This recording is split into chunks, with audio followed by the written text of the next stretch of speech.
that awful script from the cable guy? Let me see. Stupid script! Nearly wrecked Jim Carrey's career! You... God! I'm gonna... What?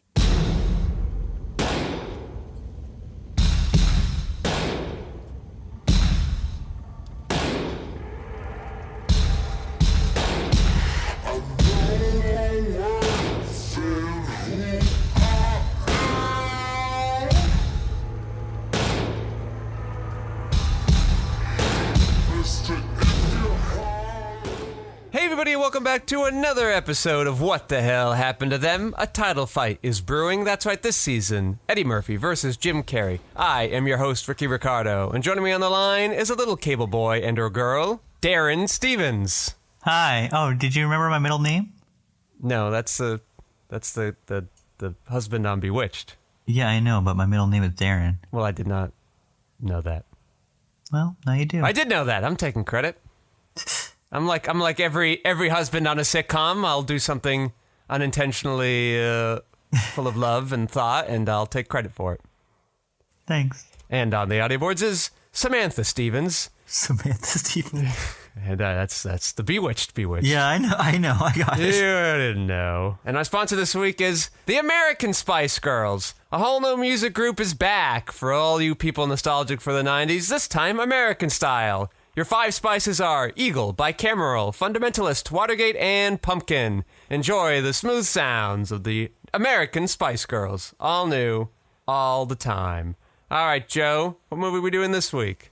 We watched 1996's Ben Stiller directed The Cable Guy. Well, I know, it was no Secret Life of Walter Mitty, but it was all right. I mean, have you seen that movie? I did. It was not great. I thought it was fine. Very A boring. big old 2.5 stars. Ugh, jeez.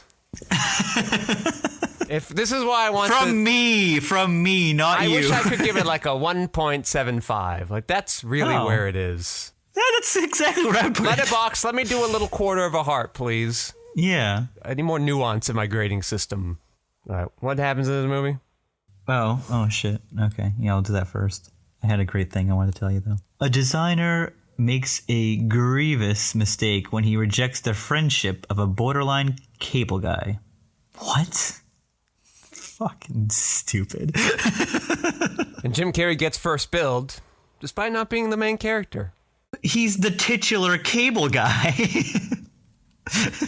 That's okay. He's the star of the movie. He's the reason why people went to the movie. It's just like in Batman. Can I tell you something right off the bat? I had no idea that I was so Matthew Broderick coded. I am a schmuck. I am insincere. I have his worst traits. Yeah, you're Matthew Broderick in every movie besides Ferris Bueller's Day Off. Exactly. Yeah. I'm Matthew Broderick after the 80s. Yes. When no one wants him anymore. Yeah, when he's not can't be young smart aleck anymore. They're like, I can be old smart aleck, and they go, no, we actually turned you down for every Jim Carrey role because we don't want you to do that anymore. I gotta tell you something though. I think 90s Broderick is my favorite. Inspector Gadget withstanding. Yeah, I watched this.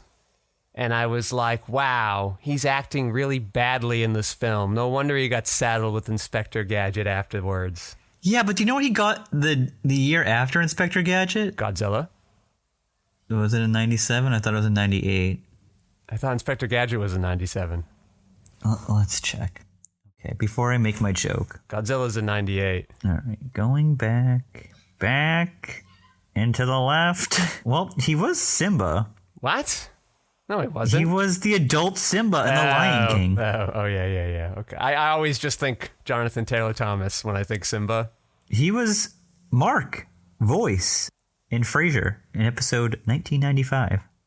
I believe that. Oh, shit. It was the same year. So, yes, this was in 96. And then in 1999, he had the double whammy of Inspector Gadget and Election. Oh, yeah, Election. Okay. Yeah, he's good in that. He's really good in that. Yeah, no complaints about that. That's why I like That's why I Broderick pick in the 90s 90s. over 80s. I'll pick 90s over 80s because I just don't like many 80s films. Yeah, I'm looking at his 80s right now. Whew. He was on Lou Grant? Wow, he must have been a wee boy. 81. Jesus. Yeah, it was his first thing. Well, he must have liked this movie. It was a basketball movie for you. Oh, gosh. Yeah, I did. I love that scene so much. And let me tell you something right now. Yeah. While filming the basketball scene, it became obvious that Jim Carrey could barely dribble a basketball, never mind make a basket. Ben Stiller had Carrey mime the action without a ball, and VFX added the basketball in post-production. He's Canadian! That's what I was just thinking. I'm like, they don't have basketball up there. He doesn't know. Well, they got the Raptors, but, you know. Well, yeah, whatever. That's Toronto. Yeah. That's one of the craziest facts. And you know what, though? Good use of CGI. I didn't notice. I didn't notice either. I thought he was doing great. He's really good at miming basketball. He's an actor, Joe. They got to. Speaking of which, I'd like to nominate Jim Carrey for his first Oscar in this movie. For all you actors that audition for me, you got to put basketball down in your little skills section of the resume. Like, I got to know you can do it because I can't afford to put basketballs in. I don't have that kind of money. This might top Finders Keepers now. I haven't watched this in a couple years. This tops. You have seen this though. You know this doesn't get to be Finders Keepers. This is the Finders Keepers is my number one rated Jim Carrey movie right now on my list. Okay, I thought you were trying to be like this. Put this up for Southland Tales Award nomination. Oh, absolutely not. No. I don't think anything's gonna top Finders Keepers. And I can't believe this exists. I don't know what they could sneak in bias at this point. I feel like we're pretty familiar with everything else they make. Unless we really like the Dark Secrets movie he made that was like from some foreign director in like 2019. We'll find out when we get there. We'll see. Let me tell you. When Jim Carrey was negotiating his $20 million salary for the film, he insisted that his attorney and two managers all wear Ace Ventura dressing gowns so as not to lose their sense of perspective. A dressing gown? Yeah, it's a little like Hawaiian shirt. I guess I wouldn't call that a dressing gown. Yeah. I call it like a costume. It's Ace Ventura costume. Yeah, isn't it? That's something though. So yes, Jim Carrey was paid $20 million for this, the highest payday for an actor in Hollywood at the time.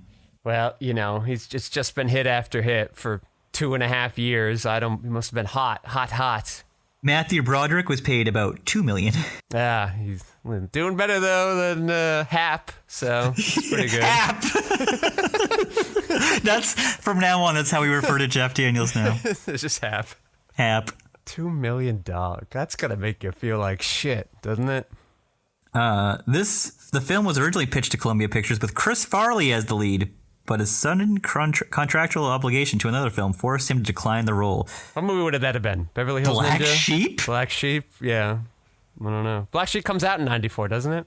96. Oh, okay then. Yeah, that makes sense. 95 is Tommy Boy, 96 is Black Sheep, 97 is Beverly Hills Ninja, and then 98 is Almost Heroes, and he's done. That's posthumously released. That's that Chandler Bing one where they're like Lewis and Clark. Matthew Perry, put some respect on his name, R.I.P. R.I.P. R.I.P. both of them. That movie's cursed. I mean, one died the year after, before it was released. And yes, Matthew Perry died this year? He died the last year. I think he died like a year ago. Oh, jeez. See, it's why people are like, Patrick, just fucking man up and go swimming. That's why I don't go swimming, everybody. Nobody thinks it'll happen to you. Oh, then it died? does. Yeah, he drowned in the ocean. He was swimming at like a beach. Jesus. Okay. The scene at medieval times where the cable guy asked for Steven's Hold on, I want to talk chicken about this skin. Chris Farley thing. Chris Farley. Okay. I had a great one for you though. Which one would you have preferred? Jim Carrey. This is a Jim Carrey role. Yeah, I think This is now the role for me right now. I think Chris Farley is too sympathetic. Absolutely. Like I think he'd be too endearing. Like he could do the wackiness, but it'd be the wrong tone. Yeah. It's kind of like the Matt Foley thing where he's just kind of out of control and loud and in your face. But then I don't know. You're right. He's absolutely way Like, too, I just think he could I do just the want to take care of overbearing him. and, like, want to be your best friend and guilt you into doing it and, like, not read your social cues. But I just don't think he could do the second half of the movie super well. And it's like, yeah, I want Chris Farley to be my best friend. Yeah. I don't know if I want Jim Carrey to be my best friend in this movie. He's too sinister. Jim might be borrowing a little too much from real life, and I gotta keep a little distance is all. It's so good though. So yeah, this is my first Oscar nomination for Jim Carrey. I'd give him Best Actor nomination, not the win. Well, for me, he was feeling a little off in places too, and then I just wow. thought, like, is this a Ben Stiller problem then? Like, Oh no, what? is Ben Stiller not a great director? Like, is he not able to get the best What? out of these guys? Yeah. Rude. I love Ben Stiller as a director. What did he do before this? Is his first? Reality Bites, his first movie. Ethan Hawke, Winona, and Ben. It was a good movie. I watched it last year. It still holds up. Like, It's I got thought something to Walter say. Mitty was born This too. movie had so much to say. Remember the thing he's saying at the end, where he's like, "You can watch, you can watch, what's the show you referenced?" But then he's just like, "You can play Mortal Kombat in Korea with your friend at the same time and be on the phone." What is impressive is how much Jim predicts, yes, the future of our media integration and our media obsession and the internet, or the modern internet, basically. Yeah. You can do it all. Now, you know what? This kind of segs us into this movie's old. Do you want to know how this movie's old, Joe?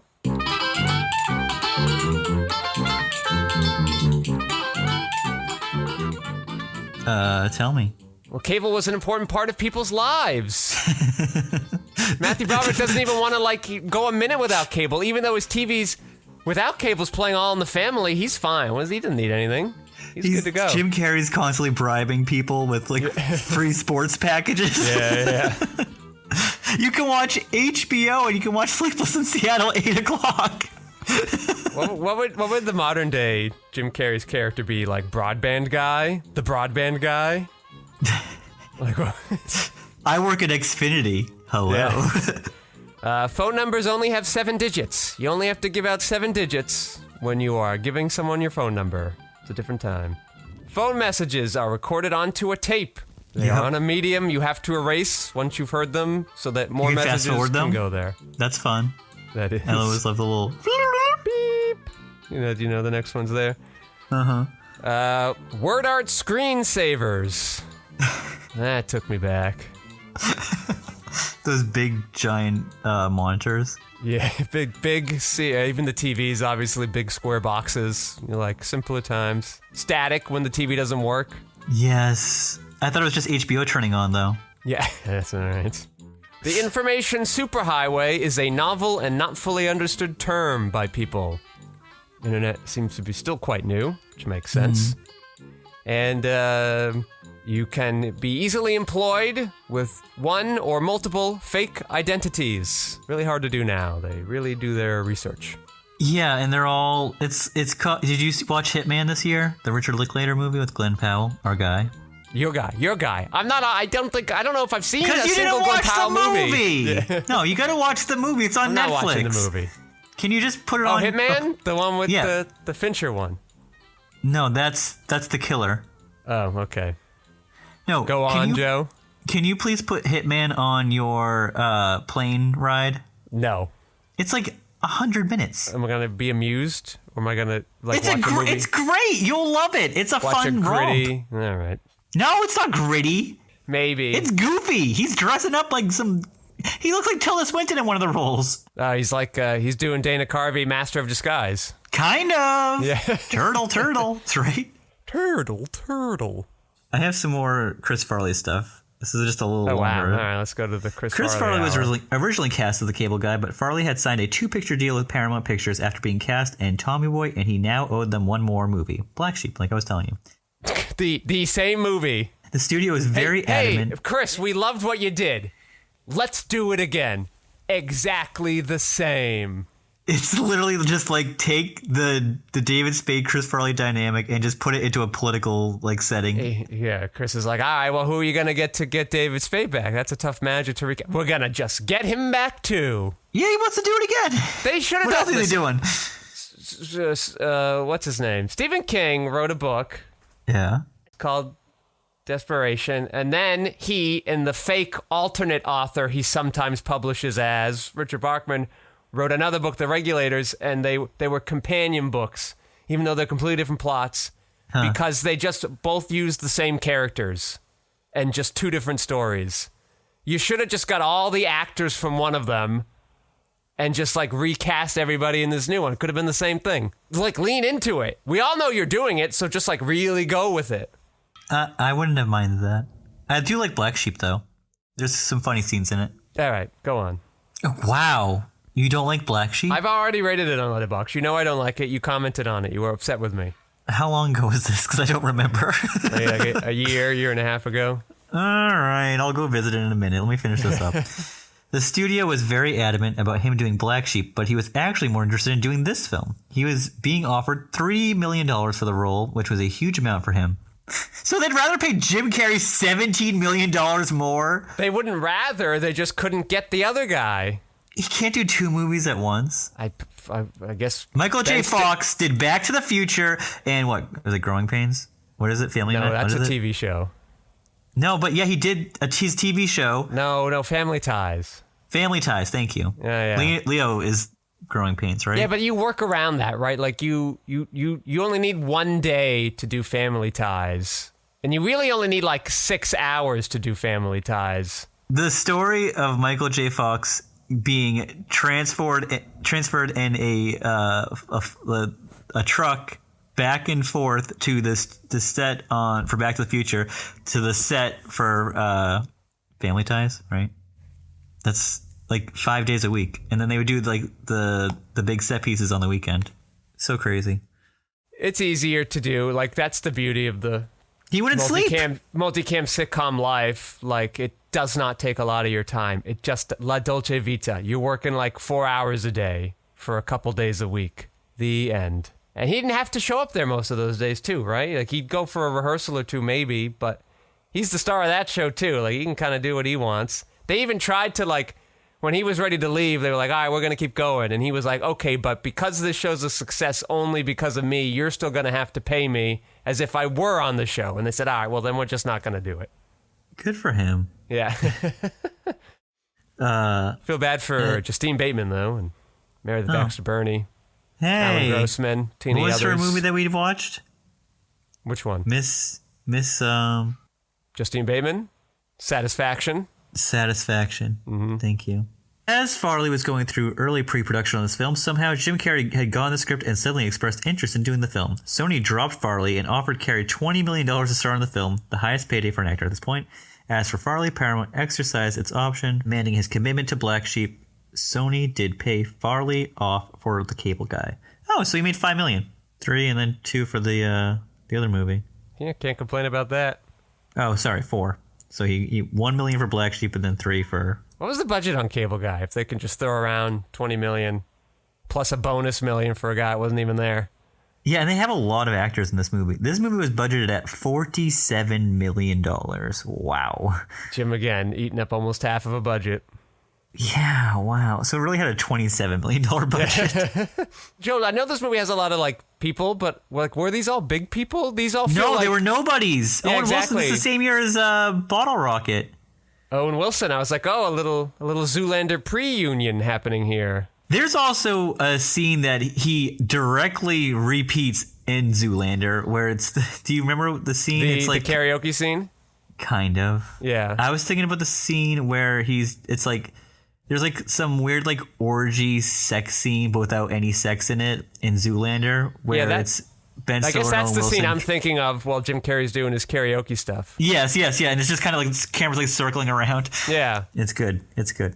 This movie made $102.8 million at the box office. Well, there you go. You made a profit. Not huge. Well, I guess it would have been then. Well, no. Not huge, but still good.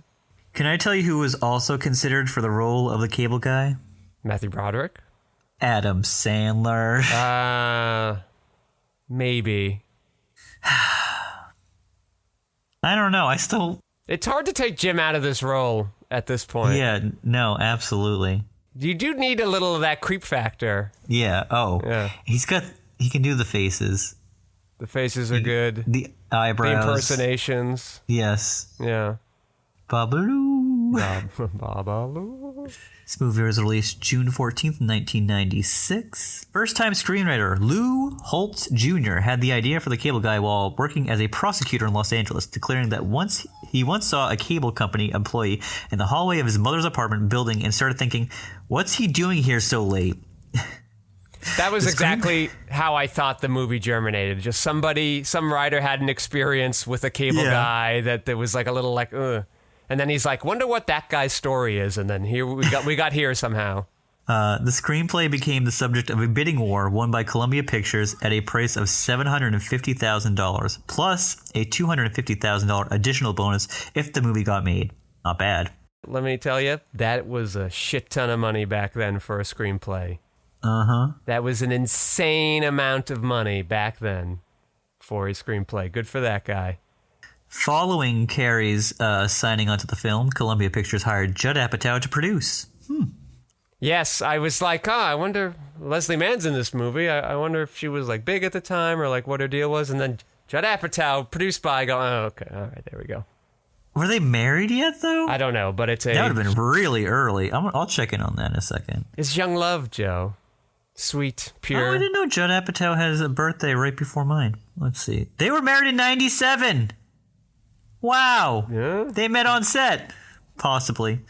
Columbia rebuffed Apatow's interest in directing, but accepted his suggestion to invite Ben Stiller on whose Ben Stiller show Apatow had worked.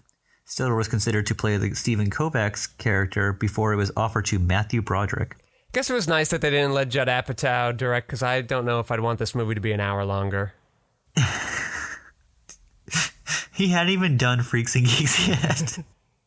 He hadn't directed anything at that point. They were just going to give it to some first-time director. Yeah, the script they paid $1 million for seems and unlikely. Have a $20 million star attached. Yeah. Should have gotten David Fincher, I guess.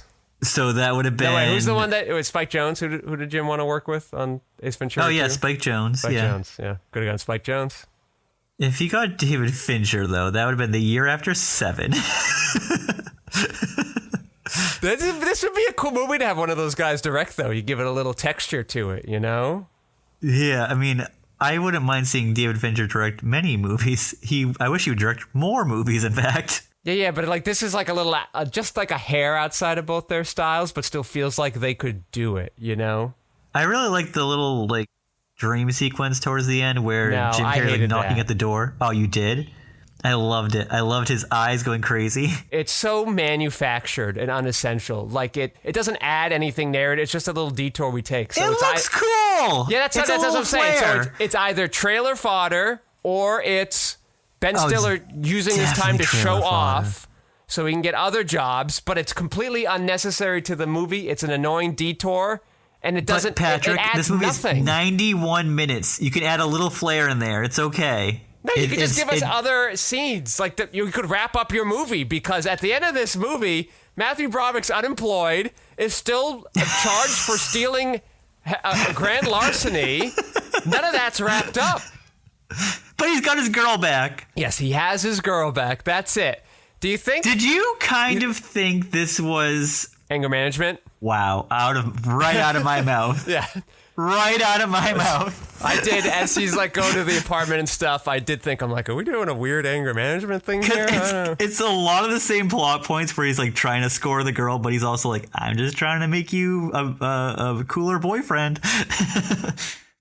More in touch with how you talk to her. I was like, oh, I wonder if the anger management screenwriter was going to do this, and he goes, well, I can't do that ending now. Let me do this. Meanwhile, the Money Monster guy was like, oh, this ending's perfectly fine. I'll just take that, please. Money Monster. That movie's so bad. Can you believe Jodie Foster directed it? But that's my problem with this, is the climax is sort of the same thing. I actually kind of liked this movie's... This cable guy is an interesting person to explore, and they peek at it, and then at the end we just get this big expository vomit, and Jim has what I find is a somewhat out of character monologue that really beats you over the head with the moral of the movie. So that bugged me. Didn't bother me. And then the final shot, do you think Mikhail Haneke stole that for Funny Games? I just watched it. What do you mean? What yeah. So this movie ends. Yeah. With him being like The helicoptered guy up. says, buddy. Jim Carrey goes, Yeah. You really mean we're buds? And then the guy goes, yeah. And then Jim Carrey has like this creepy smile. He looks right at the camera and like rock music comes on. Oh, okay. Yeah. That's exactly how funny he gets. He goes into the new house. He goes, can I borrow some eggs? Which is how he starts his games. Yep.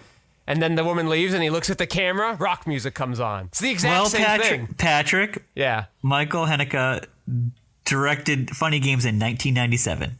Maybe he was at a screening. Maybe he was an early screening of The Cable Guy. Yes. I was like, well, all right, I found my end. He goes, perfect.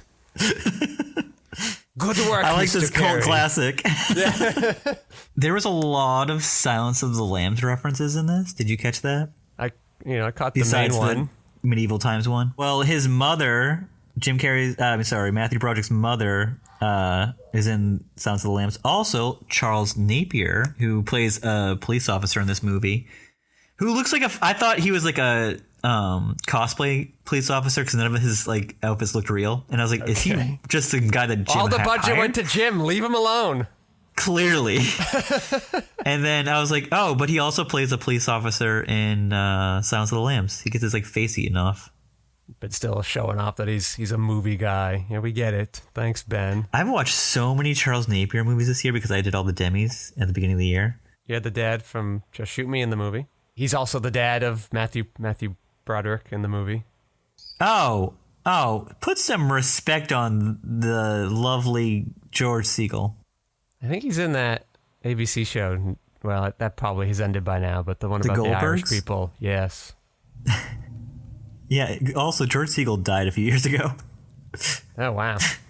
I've watched 10 Charles Napier movies. You got a lot of like fringe comics in the film. Like, you think that was an Apatow pull? Yeah, Like, Jack Black fringe comic.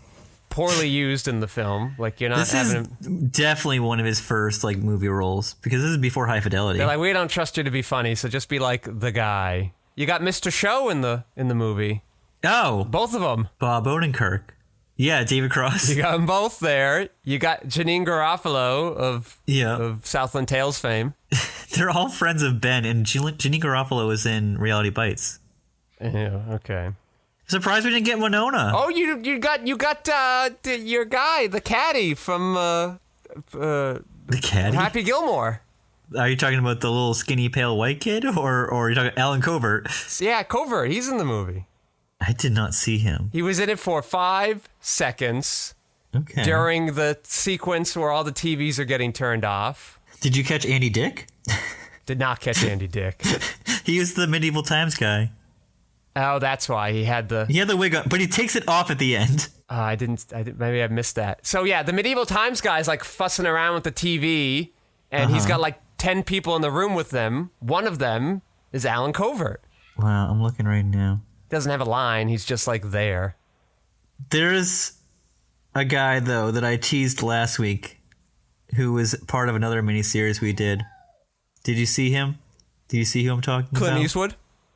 No, we didn't do a Clint Eastwood miniseries. Okay, I'll just ask it because like the Clint Eastwood came on the TV, and I go, "Is this a reference to Jim's friendship with him? Like, was that their Maybe. thought?" No, we did a Julia Roberts podcast. Oh, Eric and we Roberts? saw her brother play Ben Stiller in this movie. The Eric twin Roberts brothers. plays Ben Stiller's character in a TV movie. And Eric Roberts plays himself. You know, Eric Roberts performed in one of these soap opera things I wrote. What? He plays. Did you see him? I didn't want to see him. I felt like Wow. Rude. I don't know how to tell the story rudely, so I won't tell it on the air. But I will say Eric Roberts plays a vampire crime boss. Interesting. Is it a movie that I can find on Letterboxd? You probably can't. It's not technically a movie. It is a soap opera.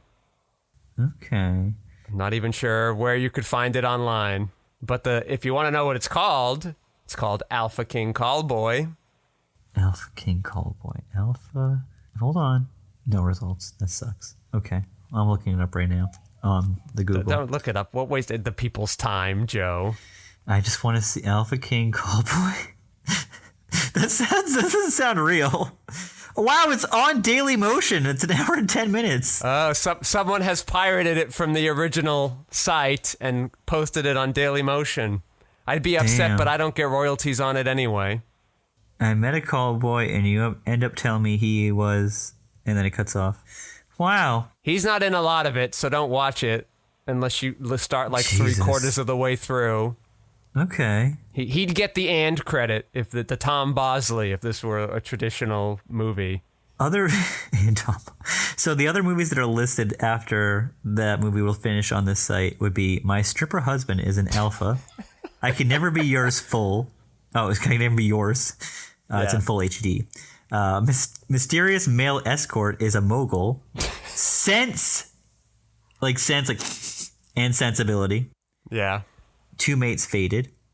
That's the subtitle. Uh-huh. Double Life, One Heart, My Secret Husband. Okay, I'm done. Yeah, this all sounds par for the course. Hold on. Call My Husband a Sugar Daddy. I had to leave that last one. Yeah, my favorite one in that subgenre, we'll call it, is called Big Bad Husband, Please Wake Up. Yeah. Please wake up. And my joke is always that when they do the sequel, it'll be Big Bad Husband 2, Go Back to Sleep, Please. I forgot. I didn't like any of this. Well, let me tell you something. I just saw that Mr. Gene Siskel agrees with me. He said this was Jim Carrey's best movie since The Mask. Not that much of a wait, but okay. What does Ebert think? Roger, Roger, Roger. Roger, Roger, Roger, Roger. R-O-G-E-R. R-O-G-E-R. Oh! Let's see what he thinks. Hold on. Yeah, what does his counterpart, Ebert, think? Roger Ebert included The Cable Guy in his worst of the year list for 1996. Though, like I said, disagreed, calling it a very good film, Ebert found Carrey's bizarre and creepy performance undermined the entire story and felt the movie was more of a dark comedy than was necessary. To quote Jim Carrey in The Grinch, wrong-o! Yeah. Nah, he's wrong. I almost wish the movie leaned more into the dark comedy of it. Like, I think it tried to straddle those two worlds too much. Cable Guy. He says it like the guy in Silent Night, Deadly Night Part 2 when he's talking about Garbage Day. He's like, Garbage Day? Yeah, I'm sure it's a broad reference for our audience there. Oh, that was a YouTube hit in like 2010. It was great. Was our half our audience like 10 years old at that point? Yeah, It's fine. I don't know the demographics of our age group, the age demographics of our audience, I should say. Have you ever played Adult Password with your family members? Adult Password? Yeah, like they do in the game here. What are you saying? Should I play Porno Password and have my mom be my partner? Yeah. Should I really go for the full Matthew Broderick experience? I don't know why nobody else got to play. Like, why was it always them? Yeah, no. You got 8 people at a party watching 4 people play a game? I'm not going to that party. And it was so rude for them to tease us with foreskin at the beginning and then never follow through on it. Maybe that was like the word they could safely write and show on the screen, but you can say more words. I don't know how nipple censors whatever. work. That's you end on the nipple joke, right? I thought they were going to go for the clit. I guess that's not PG-13 anymore, maybe? Who knows? I don't know anymore. I don't know. But you could start with nipple and then go up to vagina.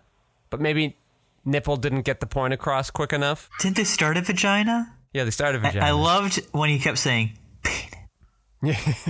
It was he played it so well. Jim's best role so far. Hands down. Jim's best role. So far. Thinking through them all now. I don't know. You even more over Venezuela? Venezuela? What do you mean, Venezuela? Venezuela? I don't want to go to Venezuela. Joe, that's from Finders Keepers. A movie you own. You sick bastard. I did. I have not rewatched it. I watched that like back to back though. And I've had tremendous tumultuous life events since then. And I remember the new He's got Jim 3 Carrey lines in the months. movie. That's one of them. You couldn't remember one of his 3 lines? I mean, wow. I really remember, like, Beverly D'Angelo in that movie. She's very funny in it. She makes some goofy faces. Remember there's, like, the attack of the roller skater girls? That's funny. Yeah. And then there's a cool set piece on a truck at the end. Great movie. All right, I just want to confirm. So Ace Ventura 2, Jim Carrey's at 13. Cable Guy 2, Jim Carrey's at a reasonable level for you. Oh, no, but it fits the tone. The movie's, no, this is like 200. But it's Stiller is like directing him with like some excitement. There's stuff going around. The camera's moving in interesting ways for me. I've always liked Ben Stiller as a director. This movie solved, like, this was the other way you could solve the Ace Ventura problem. You could either go full cartoon like an Ace Ventura 2, or you could try to go more in depth into this character, which they do, right? Because he does have his quiet moments. They're on the satellite near the beginning, right? And they have that, they kind of give each other the little backstories and stuff. Like his character can turn it down, and we're like, well, how did this wacky guy get wacky? My problem is... You didn't like seeing him as a kid? It's painfully obvious how he comes wacky, and the movie really wants to shove it down our throat, and I just like a little nuance. Like, if they did remember that movie James White? If they did a James White version of this character... James White. Hold up. That would be interesting to me. James White. That sounds so familiar. What is James White? Wait. Yeah, with Christopher Abbott? That's such a fucking deep cut. Or wow. I don't mean the plot of that movie per se, but like that or Fish Tank, these movies where you follow a character very intensely. I know, but you watched that very 4 years ago, and that movie just came out of... You just threw that out there like it was like a movie that we've all heard of before. And I'm like, yeah, I saw it because I had nothing to do in 2015. Like, I think that would be, like, if you're remaking this, I would like to remake it that way. You're just very quiet, very personal, very intensely attached to one character, just going through their lives. Okay, so James White stars Christopher Abbott, Cynthia Nixon, Kid Cudi, and Ron Livingston. What a cast. Cynthia Nixon, not in it super much, but is certainly a name they get to pull. I know I saw it, but I remember very little. The title's the worst thing about the movie. It needed a better title, but it is about that. It kind of like, this is our character. We're really doing that character. Good times. Yes. So I'm a little mixed on this. There are a lot of things I like about it. There's a lot of things that really annoy me about it. I thought this is gonna be your water boy. I really did. I thought this was gonna be your water boy, and you were like, well, we got the cable guy. Like, but... even all the TV referencing feels too on the nose a lot too. I don't know. I didn't hate it though. I didn't hate it. Do you think anybody who watches this now that's like not from our generation would be like, what is he talking about? Yeah. What is cable? Jack Black's going through all those names at the end, and they're like, we haven't heard of any of these people. This isn't a reveal to us. Bewitched? Oh, you mean that Will Ferrell Nicole Kidman movie? Even that is a dated reference. Oh, is it Daryl Stevens? Not Darren Stevens? I think it's Darren. No, it's Darren. Now I'm all in my head. There's two Darrens. I know there were two. Okay, that sounds right. The two Darrens. That sounds right. It is. You're right. Don't question yourself. I do feel smart when I get all the references, the pop culture references, because that never happens. The things they reference now, they're like, oh, Wizards of Waverly Place and Kesha and whatever, and I go like, I don't know any of these things. Wizards of Waverly Place. Selena Gomez was a child when that came out. Even the references I referenced that I don't get are out of date at this point. Like, that's how out of touch I am. I think Selena Gomez is like I can't 30. even think of what they would do now that I wouldn't understand, but like, that's all everybody's... I don't know any of this stuff. You want to reference some 60s, 70s sitcoms to me? Yeah, I know what My Three Sons is. I'm ready for that.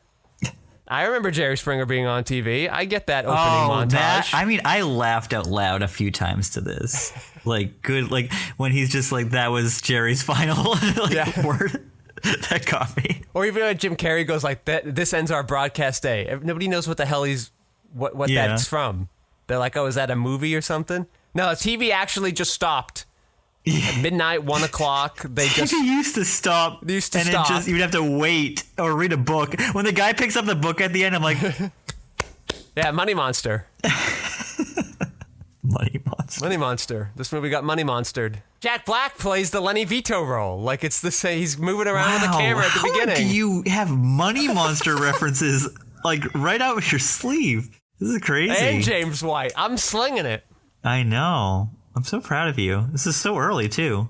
All right, you got any last looks on this cable guy? Last looks, Jim Carrey, my guy. This is going to be great because I know it's following up this movie, and it is my favorite, but we'll see if it holds up to this now. Was public opinion positive on this movie? No. You're right. This is absolutely not, received too well. I believe this was fairly divisive, so it's good his next film was what it was. It was, and it's beautiful, and it is, I believe, a, hard 77 minutes long.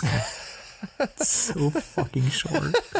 Yeah, see, you don't need a dream sequence in this movie. You could do a 77-minute movie if you got Jim Carrey in it. Yes, but I like the stylization of it. I was really into it. It's just so out of place. Like, if your movie were more dark comedy, okay, but it's not. So it's just so out of place. It's so clearly a dream sequence. It so clearly has no stakes or relevance to the rest of the film. It felt like dead weight. This is his run for me, though. I'm looking at it right now. There's one little tiny role in between, but this is his run, and it's so good. It's like a 5-movie run where it's kind of untouchable. For me, at least. What are your last looks? A bit of a dip, perhaps, in public maybe people were an okay break from Jim Carrey. Maybe it was oversaturation. Maybe they didn't like it being so dark. Maybe the movie was a little weird for people. Too much public information about how much he got paid. Yeah, right. So that sets expectations where people think that the movie's going to be amazing. Mm-hmm. I wish he had the lawyer come as Ace Ventura and the agent come as the Riddler. I think you want to diversify. Yeah. I think that would have been cool. All right. What are my last looks? Why does Jim Carrey do this movie? Well, they apparently made him the highest paid star of all time to do so. So makes sense to me. He's got it. This is like a knockout punch to Eddie. Yeah. So Eddie's gonna reel back. Yeah, Eddie used to be king. Eddie's now hearing from his manager as they're in the corners in between rounds, and his manager goes, "Vegas just switched on you. Jim's now the favorite." Eddie goes, "Huh?" That's Tim Allen. Tim Allen's like, I made the Santa Claus and Jungle the Jungle. Yeah. What would the sequel to Jungle the Jungle have been called? Jungle 3 Jungle? Oh, God. Does he have a third son or a second son? I don't know. Glad we never got that because that feels like such cultural appropriation. Yeah, you couldn't make that movie nowadays. No. All right. It's a Jim role. We get why he would do it. It lets Jim try a different shade of the thing he does well, right? This kind of darker, more menacing version of it. His characters have all danced in that play space, so it's not hard to get over here with that energy. Seems like a good fit, and they're going to pay you a shit ton of money to do it. The actual shit ton of the time. The craziest shit. Adam Sandler's not even there yet. You did it, Jim. Adam Sandler is making Happy Gilmore this year. He doesn't even have his production company yet. Jim, he's like, I got a name in mind. You went from Club Med commercial to Once Bitten to $20 million, just out of nowhere. Yeah. It's very impressive. And then we'll get to what happens later. That's why we have our podcast called What It Is.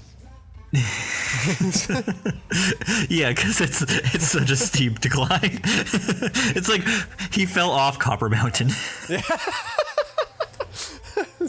All right. I'd like to thank Lev Van Rensselaer for those audio boards, keeping the sound so slippery smooth. I'd like to thank my co-host Joe Vekeman for stopping by. No, thank you. And I am Patrick Scale. You can find my features, documentaries, short films, video essays, animations, behind-the-scenes footage, and so much more at QuixoticUnited.com and social media, presumably with a similar sounding name. Thank you all for listening. Joe, say goodnight. Good night. Flag on the 4th of July. Like a flag on the 4th of July.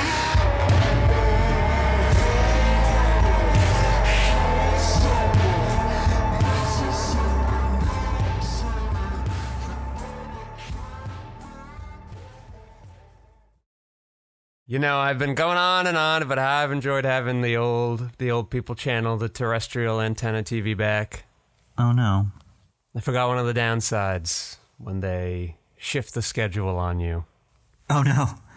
Oh, because it's school season. They always do that for the fall. I don't know what it is. They're obviously watching their ratings and they go, all right, these shows aren't doing so well. So hey, but you're watching them. You must be one of their number one customers. I bet I am. And it's 9:30. You know what that means? Time for the Bob Newhart show. Then at 10, just Newhart. And then I get ready for bed after that. It was a good evening ritual. You sound so old. It was like, all right, I've done all the stuff I needed to do. I get to just have cool down time and then get ready for bed. Then I still have some time to read. Go to bed at a reasonable time.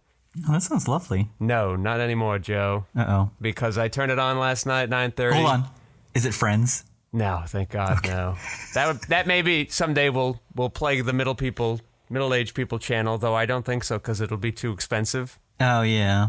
No, it's just The Odd Couple, which I don't hate, but I'm like, where the fuck is my Newhart?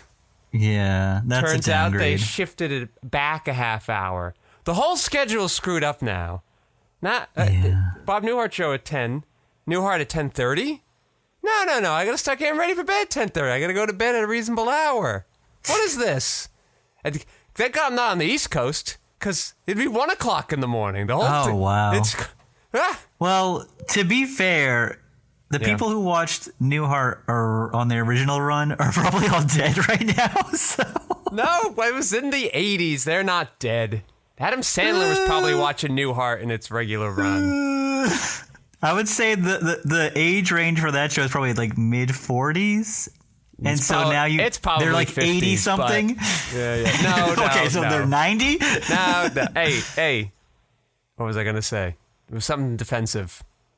It's okay. Then I was like, all right, well, how's the rest of the day looking? And then I'm like scrolling through the TV guide, the 24-hour period. They got rid of Laverne and Shirley and Happy Days, too.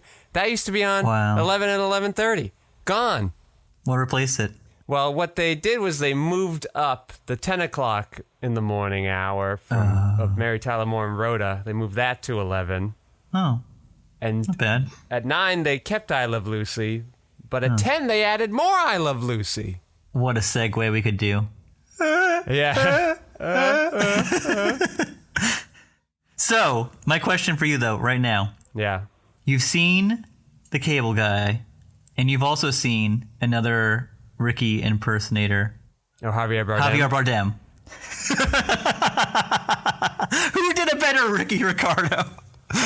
You know what? I will give the nod to Javier Bardem because he wasn't. He was actually trying to be Ricky Ricardo and was not horribly crippled by falling onto a satellite dish while he was doing the impersonation. So. I can't do it. It's so fun. Babaloo. Let me tell you though, the good news is, in just a couple days is Godzilla Day.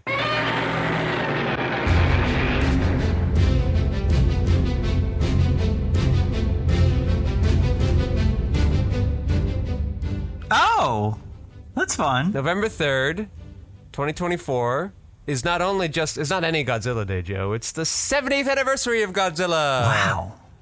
Yeah, we made it, everybody. Well done. So I'll be going with Mr. Cool Guy himself, Dimitri, to a 5-movie marathon. Oh, fun. Not the longest Godzilla movie marathon I've been through, but, do well enough, I suppose. But as I was strategizing with Dimitri yesterday, I got a little spooked because it's not at a regular movie theater, Joe. It's at the Academy Museum's theater. Wait, you're going to the Academy Museum? Have you been there before? No, never been. Oh. Never had a good reason to go. They'd never shown Godzilla on their movie theater. But then I said, oh, okay, well, we'll just get some popcorn there. And he goes, oh, they don't just sell it there. And I go, what? Yeah. He goes, sometimes they sell it, but they're not like a traditional movie theater. They're more of like a screening room. And I go, huh? Yeah. He feels confident that because they're all a bunch of big fat sweaty nerds, they'll probably sell popcorn to them. The Godzilla fans, I mean, not the Academy Museum workers. I'm sure they're all lovely. But I don't know, like you know what, I thought this was good news, but like, this could be a 1-2 punch. You took away my Newhart hour, and you're taking away my popcorn during the Godzilla marathon? This is devastating, Joe. This is the origin story of the Joker, right here. Okay, that's true. I got pushed too far and I just snapped. What if there's a crazy guy?